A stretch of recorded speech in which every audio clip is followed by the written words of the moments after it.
Hi everyone, my name is Tetsuya, and I am from Japan. I am a Singapore lover and a frequent visitor to Singapore. If you are a Singaporean person, I think maybe you might also like Japan for tourism. So, I hope you are also interested in how Japanese think about Singapore. In this channel, I will share a lot of my insights about Singapore from my Japanese perspectives. Sometimes I simply talk about impressive things about Singapore in comparison with Japan by explaining the differences clearly. I will also sometimes involve the comparison of Singapore and a few different countries as well.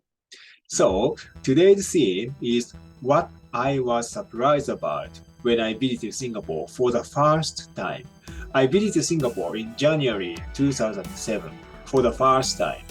So it's already a long time ago. By the way, in this theme, I will make two videos. So this video is part one. As for today, I am going to share four things I was surprised about when I visited Singapore for the first time. So let's get started. So the first thing I was surprised about in Singapore was languages. When I took MRT from Changi Airport to the city center for the first time after arriving in Singapore, I was really surprised about the number of languages written in MRT. Do you know what I am talking about? I am talking about these languages. On MRT, there are notices and signs written in total four different languages. What? Why are there four languages?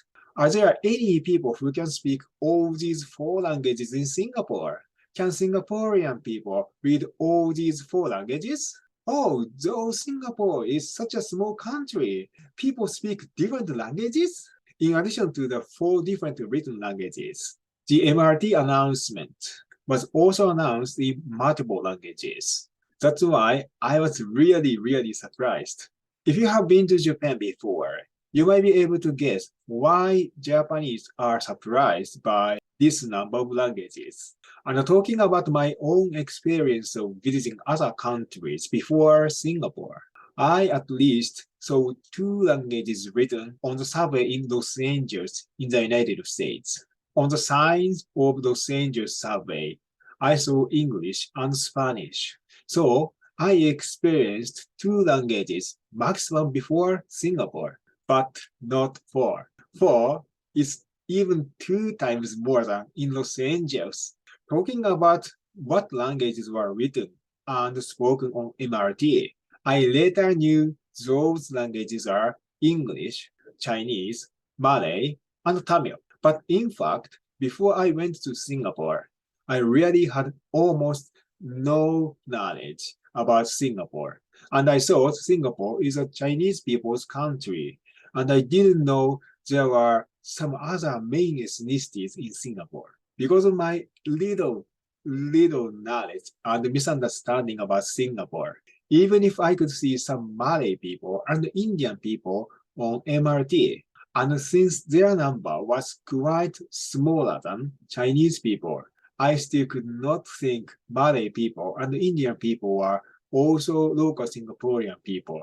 Well, this kind of my ignorance might sound offensive to Singaporean people possibly, but it was my first time visit to Singapore. So I hope Singaporean people can give me some mercy of my ignorance about Singapore society.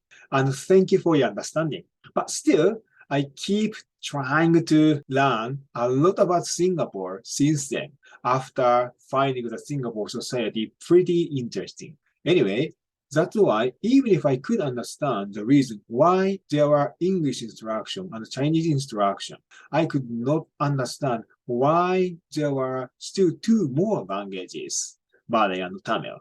I really wondered who in this country speaks these many languages. As I said earlier, since I am from Japan, and Japan is a country where people even don't speak English, which means we Japanese only speak one language, Japanese language only in daily life. Therefore, from my Japanese perspective, can you imagine how much I was surprised about the four languages written in such a limited space of notice and signs? So moving on, the second thing I was surprised about in Singapore was regulations. I think this is not only by Japanese, but people from many countries also will be surprised about. Nothing to say, Singapore has a lot of regulations that fine people. When I saw the fines about smoking and littering, I was not that surprised. But as you might imagine, when I knew we are fined when we spit, if we bring chewing gums into Singapore, etc., I was really surprised about those regulations. So moving on, so the third thing I was surprised about Singapore was the regulation that exists in Japan but not in Singapore. This is an interesting story for me, Japanese. Even though there are a lot of regulations in Singapore that don't exist in Japan, I found one regulation that exists in Japan but not in Singapore, at least in 2007. If you have been to Japan, you might know one very interesting regulation in public transportations in Japan. Do you know what kind of regulation I am talking about?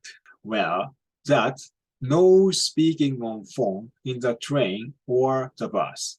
In Japan, even though there is no fine, you are not allowed to speak on phone in public transportations. So the interesting point is that even though Singapore has a lot of regulations, Singapore doesn't have this specific regulation that exists in Japan. So when I saw people speaking very loud on MRT in Singapore, I was actually surprised.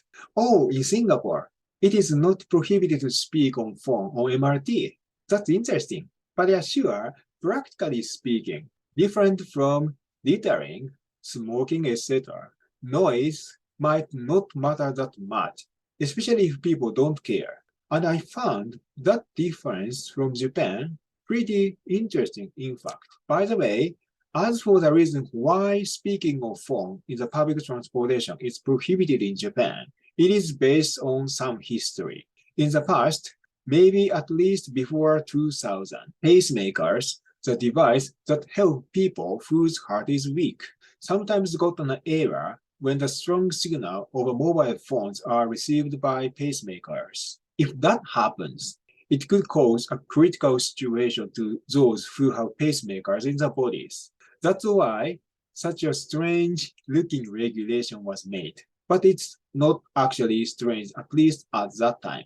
But currently, the quality of pacemakers have been improved, and they might no longer get affected by the mobile phone signals. So the regulation is basically no longer necessary, but it still remains. So in that sense, it is actually a weird situation, in fact. But still, other than the reasonable pacemakers, at least on the trains, on the bus, Japanese people don't like loud noise created by mobile phone conversations. The regulation is working well, in my personal opinion. I actually also heard from some of my Singaporean friends that the trains in Japan are quiet and good. So maybe it's a good idea to keep this regulation to prohibit mobile phone conversation in the public transportations. Okay, moving on.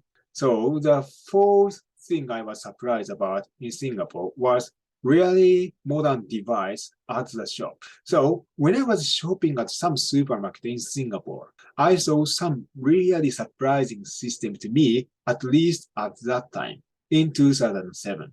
It was in 2007, and I had never seen such a system in Japan before. I encountered the system when I was about to pay money at the cashier.